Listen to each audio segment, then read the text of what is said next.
যাকে আমরা দেখতে পাই। আমাদের মধ্যে উপস্থিত হয়েছেন একেবারে আমাদের সেই প্রিয় নায়ক বিশ্বনাথ। আমাদের মনকে নাড়া দেয়, আমাদের প্রত্যেককে খুশি এবং আনন্দ দেয়। চলুন ডেকে নিই মঞ্চে আমার আপনার সকলের প্রিয় প্রিয় অভিনেতা বিশ্বনাথ দা।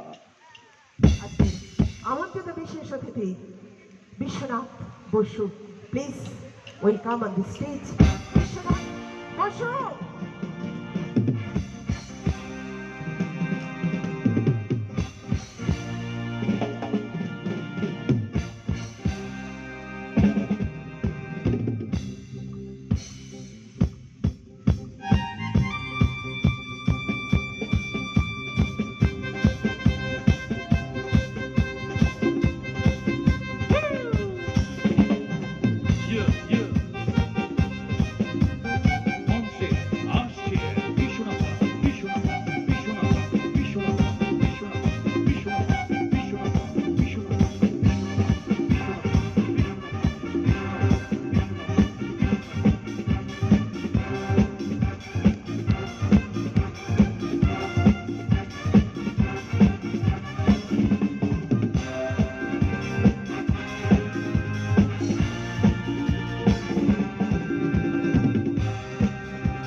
নমস্কার।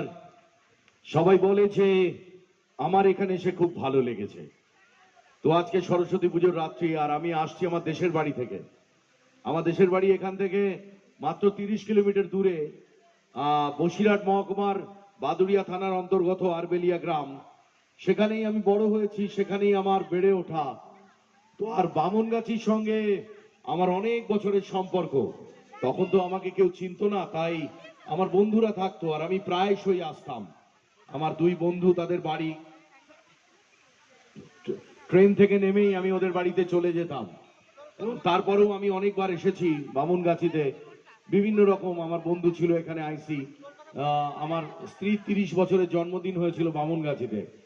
তো বারাসাত এবং বারাসাত সংলগ্ন সমস্ত জায়গায় আমার কাছে খুব প্রিয়, কারণ আমাদের জীবনের বেশ অনেকটা সময় বারাসাতকে কেন্দ্র করে কেটেছে। আমার বাবা নিজে চাকরি করতেন বারাসাত ইলেকট্রিক সাপ্লাইতে, তো সেই জন্য খুব ভালো লাগা। আর আপনাদের এই পরিবেশটা আমার খুব ভালো লাগছে, যে মাঝখানে পুকুর রয়েছে। তো তারপরে আরে বাপরে বাপ, এটা কে বানিয়েছে? আরে বাপরে বাপ, ইনি আমাদের পরিবারের বাবা মশাই, প্রত্যেকবার উনি মঞ্চে থাকেন। আমি তো ওখানে ঢুকতে ঢুকতে ভাবছি যে উনি মানে হয় না সভাপতি, উনি থাকবেন একদম জীবন্ত ঈশ্বর, জীবন্ত। আমাদের শ্রদ্ধেয় বাবা মশাই, খুব ভালো। যিনি গত হয়েছেন কিন্তু গত হয়েও অভিভাবকের মতো আমাদের মাথার উপর হাতটা রেখে বাহ, আছেন। বাহ, বছর বছর থাকেন এভাবেই আমাদের মঞ্চে। Very good, very good. ইনি আমাদের অধিপতি। বাহ, হ্যাঁ হ্যাঁ। তো খুব সুন্দর আপনাদের পরিবেশ। আমি ওখানে শ্রীধাম আশ্রম, ওটা লেখাটা পড়তে পড়তে ঢুকলাম। সামনে জলটা দেখে খুব ভালো লাগছে। আজকাল তো পুকুর বোঝানোতে সবাই শুরু করে দিয়েছে, কিন্তু এরকম পুকুর থাকা তো ভাগ্যের ব্যাপার।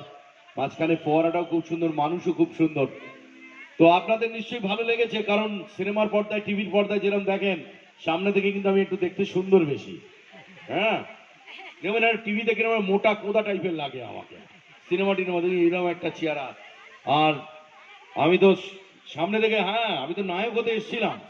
আর সবাই উত্তম কুমারকে দেখে বড় হয়েছি, মিঠুন চক্রবর্তীকে দেখে বড় হয়েছি, প্রসেনজিৎ, চিরঞ্জিত, তাপস পাল, তার মতো আমার গাল। তো তাদের দেখে বড় হয়েছি। আমার তো নায়ক হবার কথা, কিন্তু কি করব, আমার এইটা উঁচু থাকার জন্য কেউ নায়ক করলো না আমায়। তো আমার মতো করে কিছু সিনেমা হয়েছে, তাতেও আমি পাঠ করেছি। তো জীবনে কোনো দুঃখ নেই। আমি এই বাংলা ফিল্ম ইন্ডাস্ট্রিতে একটা সাধারণ, এই সাধারণ ঘরের একটি ছেলে হয়েও এই যে টালিগঞ্জ আমাকে জায়গা দিয়েছে, এ আমি মানে 7 জন্ম আমি বলেছি টালিগঞ্জে এসে নমস্কার করে যাব। আমি ভাবতে পারিনি কোনোদিন টালিগঞ্জ আমাকে এতটা জায়গা দেবে। আমি সেই টালিগঞ্জে এসেছিলাম 1997 সালে। 97 সালে আমি টালিগঞ্জে গিয়েছিলাম একটা বৃষ্টির দিনে, এবং দেখেছিলাম প্রসেনজিৎ চ্যাটার্জি চুল আঁচড়াচ্ছে। দেখে আমার হাওয়া বেরিয়ে গিয়েছিল। এত গ্ল্যামার, এত সুন্দর দেখতে একটা মানুষ, তো সেখানে আমার জায়গা হবে কি করে? কিন্তু ওপরওয়ালা ইচ্ছা অন্যরকম ছিল। এই ওপরওয়ালার অনেকগুলো নাম, কেউ ভগবান বলে, কেউ আল্লাহ বলে, কেউ জিসাস ক্রাইস্ট বলে। কেউ গৌতম বুদ্ধ বাই গুরু বলে। তো এই ওপরওয়ালা, এর ওপরওয়ালার বিভিন্ন রূপ আছে, বিভিন্ন ভাবে আমাদের কাছে ধরা দেয়। যেমন ধরুন, প্রত্যেকের সঙ্গে ওপরওয়ালার দেখা হয়, আমরা বুঝতে পারি না। আপনি হয়তো চাপাটালি মোড়ে রাত্রিরে দাঁড়িয়ে আছেন এবং মারাত্মক বৃষ্টি হয়েছে, ঠান্ডাও পড়েছে খুব, আপনাকে পৌঁছে দিয়ে যাওয়ার জন্য কেউ নেই এই বামুনগাছি মোড়েতে। তো তখন দেখলেন একটা ভাঙা ম্যাটাডোর যাচ্ছে বনগাঁর দিকে, আপনাকে নামিয়ে দিয়ে গেল।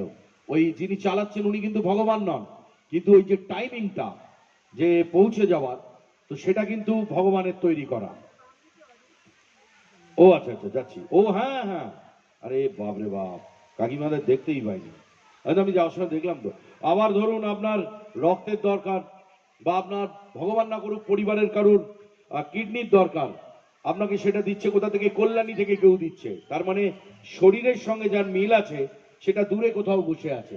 তাহলে আমার ভগবানকে প্রথমে আমার বাবা মা, যাদের জন্য আমি আশীর্বাদে এত দূর এসেছি।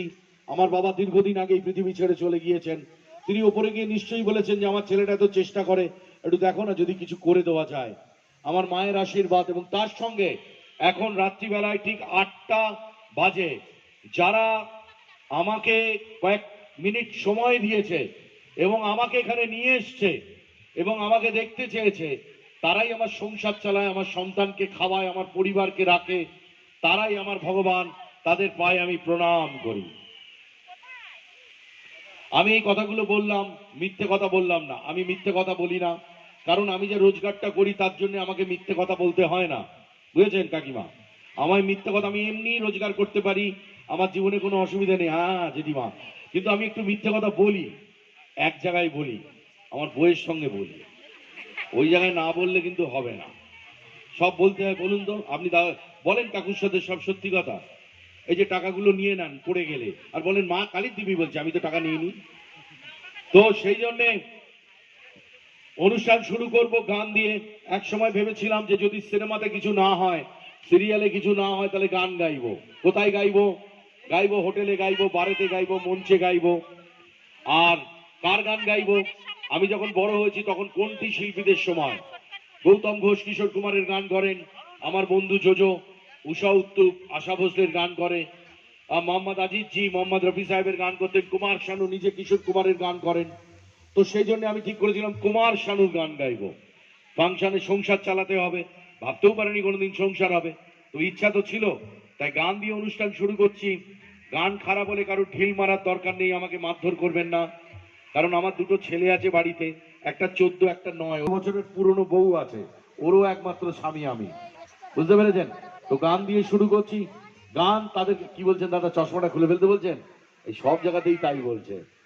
অ্যাকচুয়ালি কি জানেন দাদা, আপনার তো একা নয়, আমারও তো শখ হয় সুন্দরী মহিলাদের দেখি, আর্টিস্ট তো লোকে ধরা পড়ে যায়, সানগ্লাস পরলে কি ভিতর দিয়ে চালায়। তো আরে খুলে দে, আর কিছু খুলতে বলবেন না দাদা, মুশকিলে পড়ে যাব আমি। তো যারা আজকের অনুষ্ঠানে আপনারা বলেছিলেন বাড়ির লোকদের চলো না, বিশ্বনাথ আসছে, অনুষ্ঠান হবে ভালো, এবং অনেকে বলে যে ওই মোটার মরণ কি আর কি দেখবো, সারাক্ষণ টিভিতে ঘুরে বেড়াচ্ছে, না হলে ওই গ্যাস বেলুনের মতো উড়ে বেড়াচ্ছে। তো তাদের জন্য গান দিয়ে শুরু করছি, চলো।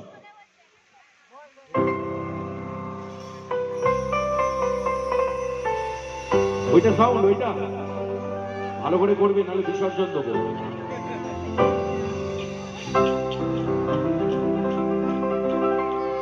তুমি এলে না কেন, এলে না ভাঙা ভাঙা মন আমার কি পেল। পড়া না আরে রিমা, পড়া না, বাড়ি নিয়ে যাবি নাকি?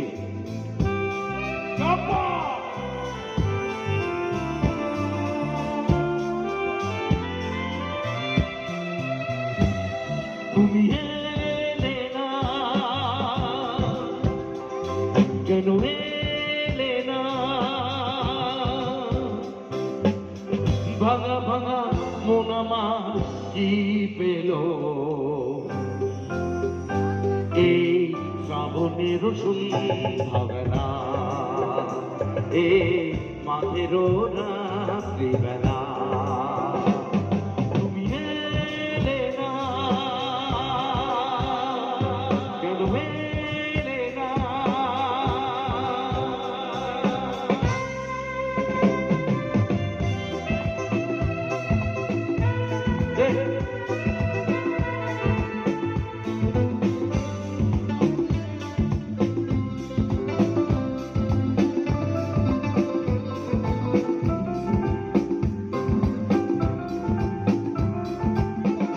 ঝিরি ঝিরি বৃষ্টি ধরাতে তুমি এসে পাশে দাঁড়াতে, ঝিরি ঝিরি বৃষ্টি ধরাতে তুমি এসে পাশে দাঁড়াতে, চমকাত বিজলি গেল মেঘে তাই, তাকে তুমি ভুলে গেলে কি হলো? এই শ্রাবণের সন্ধ্যাবেলা, এই শ্রাবণের সন্ধ্যাবেলা তুমি এলে না, কেন এলে না?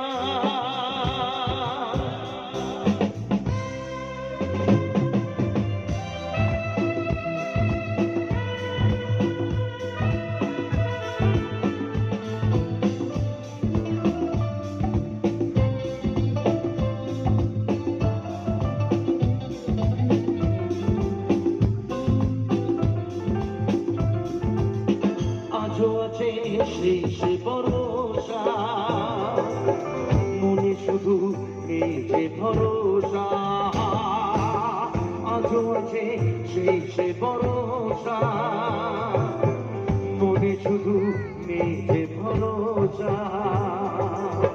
কোথায় সে স্বপ্ন খুঁজে বলো পাই, তাকে তুমি ভুলে গেলে কি হলো? এই শ্রাবণের সন্ধ্যাবেলা, এই শ্রাবণের সন্ধ্যাবেলা তুমি এলে না, এলে না। ভাঙা ভাঙা মন আমার কি পেল এই শ্রাবণের সন্ধ্যাবেলা, এই শ্রাবণের সন্ধ্যাবেলা তুমি এলে না, কেন এলে না? তুমি এলে না, কেন এলে না? তুমি এলে না, কেন এলে না? কিন্তু আমি একটু আসবো। আমি একটু করে নি, আমি আপনাকে ধরে নিচ্ছি। বরণ করবেন না শুরুতে, বরণ করার জন্য একজনাদের বাড়িতে ঢুকিয়ে আমাকে টোপর পরে বরণ করেছিল, তার মতো শত্রু মনে হয় আমার আর জীবনে কেউ নেই। এই জন্য বলি বরণ আগে কাজ দেখুন, তারপর বরণ হবে। এখন বলে কি ভুল করেছি আমিও ভুল করেছি। আচ্ছা, বাংলা সিনেমায় এসেছিলাম অর্থ রোজগার করব, দর্শক আমাকে ভালোবাসবে এবং মানুষ অনেক, এবং সংসার ধর্ম হবে। বাংলা সিনেমা যত আমাকে মেরেছে, কোনো ভিলেনকে এত মার কেউ মারেনি লাস্ট 20 বছরে। যদি আপনি দেখেন বাংলা সিনেমা, আমি বলতে পারবেন কোন হিরোর সঙ্গে সব থেকে বেশি ছবি করেছি?